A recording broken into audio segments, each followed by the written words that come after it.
Howdy, y'all. Welcome to the Beverly Hillbillies Facts and Trivia. Y'all kick off your shoes and you said a spell, all right? Now here's your host for the show, the old Kentucky boy himself, Mr. Bob Snap.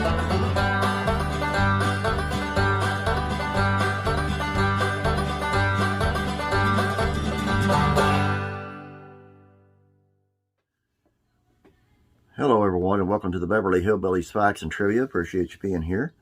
Before we get started, I ask you to please subscribe. I ask you to please share these out on your Facebook page. Thank you very much. Today's video is more secrets, things from the Beverly Hillbillies that you might not know. Let's take a look. One of the reasons a mansion was leased to the production for such a low price was because it was actually in use as someone's home. The mansion's owner, Arnold Kirkby, died in a plane crash shortly before the show began filming. His widow maintained her home in the house, but was okay with the property being used for the show as long as they didn't share the actual address. However, fans figured out the location sooner rather than later and showed up in droves. It's not uncommon for actors to find themselves associated with the television roles long after the show was off the air. Though many have been more successful in diversifying their resumes after TV fame in recent years, half a century ago this was a much harder task. Max Baer Jr. Found that after he finished his run on the Beverly Hillbillies, he couldn't get out from under the shadow of Jethro. He eventually gave up acting. Mr. Milburn Drysdale, the banker who became intricately tied to the Clampett family, was the perfect foil for his new country bumpkin neighbors. He's portrayed by Raymond Bailey to a hilarious effect. Bailey, however, sadly began suffering from the early onset of Alzheimer's disease, even while filming the final few seasons of the show. Beverly Hillbillies would become his last acting job, as even in the final episodes of the series in '71, his symptoms were becoming apparent.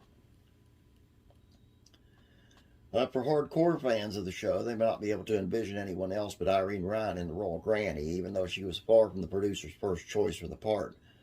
The role originally went to B. Benaderet before they decided they needed someone slimmer to better portray the show's hard-scrabble grandma. B wasn't too upset by the ousting and happened to recommend Irene for the role. It was a match made for casting heaven.